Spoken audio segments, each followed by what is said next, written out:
Alright, so let's talk about managing your area. So when you get into a neighborhood, it's really important not to waste any doors. If you knock through a neighborhood and you don't catch a bunch of people home, don't just bail out of that neighborhood. You didn't catch most of the people home, and they're potential buyers. Especially for the company's standpoint, they're saving gas by being able to do everyone boom, boom, boom right in a row. And services is really important to keep everyone on the same cycle. So if you blow through a neighborhood and you only get 2 sales out of a giant neighborhood, then that neighborhood for one was wasted, and for two, now they have to drive in just to do 2 sales and then drive back out, and it's, it could waste time for the company and gas.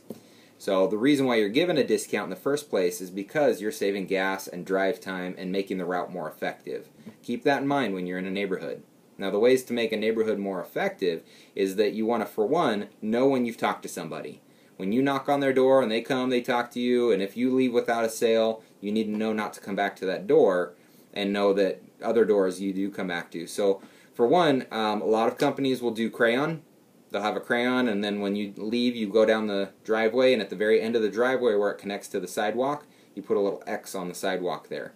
That way, when you're coming back in the second half of the day, you can look down and see the X. I've already talked to this guy. Keep moving.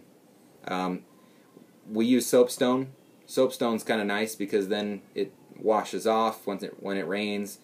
Customers, if they see you make an X with crayon, sometimes they might think that you have bad intentions for them, and it's easier to just wash off soapstone if someone is mad about it.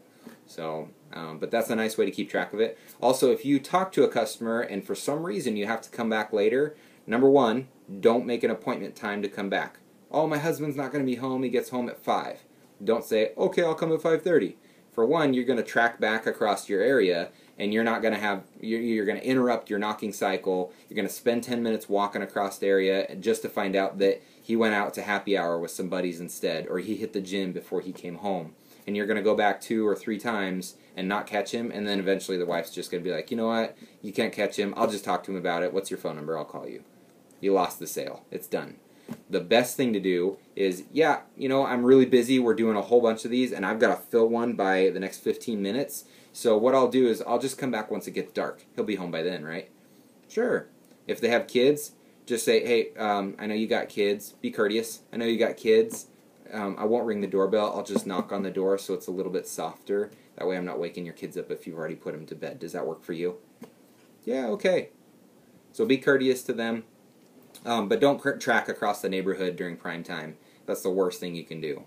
If there's a customer that's somewhat interested, you need to write their information down, who you talked to, what the wife's or the husband's name is, what kind of bugs they had, what price you talked to them about, and what time you're coming back. So always be after dark, but you might have told them 9:15, 9:30, whatever. Also, look for cars home. Look for signs of life. So when you're looking at a house, number one, are the cars in the driveway, or are there tracks that go into the garage that don't stop in the middle of the driveway? That's how you know if they park in the garage a lot of times. You'll see the tire tracks go all the way inside. Are blinds open? Are windows open? Are lights on?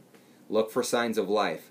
Especially, I've noticed that also you want to work that neighborhood for referrals. So if you're in a neighborhood and you've only talked to a couple of people, it's not worth leaving because you haven't talked to everybody. But more importantly, when you get a sale, you need to leverage that sale to get other people around you. Talk to them. Hey, who lives across the street right here? Blah, blah, blah. Have you been in these houses? Have you talked to them? And use that person's name that you just made the sale all the time. Hey, do you know them right there? Yeah, we're taking care of them at 2 o'clock. I can get you at 3 right after, and I'll just give you $30 off to take the slot. You can leverage people like that as well. People like knowing that their neighbors got it, so use neighbors' names quite a bit. Another important thing is knock an area more than once. So especially if you've got a street, you knock it in the morning, come back when it's in the evening, and knock it during prime time, usually after about 4:30, because that's when folks start getting home from work. And come back, and knock those exact same doors, skip the ones where you put your X, and knock all the rest of them, and that way you know that, you're hitting every house and trying to catch people home at different times of the day. So that's how you manage your area.